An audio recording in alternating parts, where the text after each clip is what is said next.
Salut à tous et bienvenue. Aujourd'hui, c'est moi qui commence parce que l'autre là, il arrête pas de nous bassiner avec son réchauffement climatique, mais il vous parle jamais des cycles de Milankovitch. Hey Bob, alors t'es déjà là? Oh, salut, je t'ai pas vu arriver. Eh, tu m'étonnes. Alors comme ça, ce sont les cycles de Milankovitch qui expliquent le réchauffement climatique actuel? Bah oui, mais comme tu n'en as jamais parlé, je me suis dit qu'il fallait que je le fasse. Ouais, pas de souci Bob. Allons voir ça ensemble. Avant de voir si les cycles de Milankovitch sont responsables du réchauffement climatique actuel, il faut déjà savoir de quoi on parle. Milankovitch est un ingénieur, astronome, géophysicien, inventeur et climatologue serbe.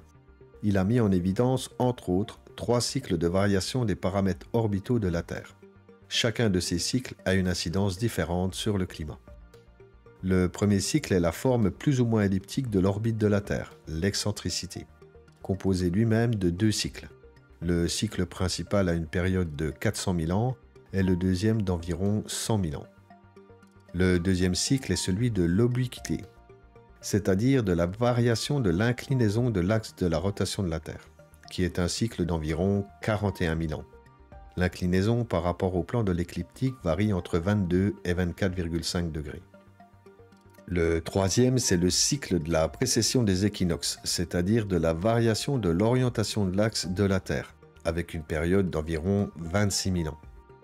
Vous pouvez déjà noter que ces cycles se font sur, au plus court, 26 000 ans et au plus long, 400 000 ans.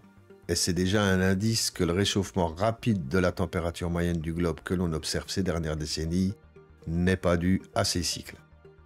Maintenant, si nous superposons la variation de l'irradiance solaire due au cycle de Milankovitch et la variation de la température moyenne de notre planète, nous voyons qu'il y a bien une corrélation au fil du temps. Sauf que de nos jours, on voit une totale décorrélation. Normalement, si la température de la Terre suivait l'irradiance solaire, elle devrait baisser doucement. Or, c'est exactement l'inverse que l'on observe. Et si l'on ajoute la courbe de la concentration de CO2 dans l'atmosphère, on voit nettement la corrélation entre le CO2 et la température. Si vous voulez approfondir tout ça, je ne peux que vous conseiller l'article sur les cycles de Milankovitch publié sur le site Les Crises. Le lien en source, évidemment. Avec les liens vers les images que j'ai utilisées pour cette vidéo, vous trouverez d'autres sites qui parlent de ces cycles, chacun à leur manière.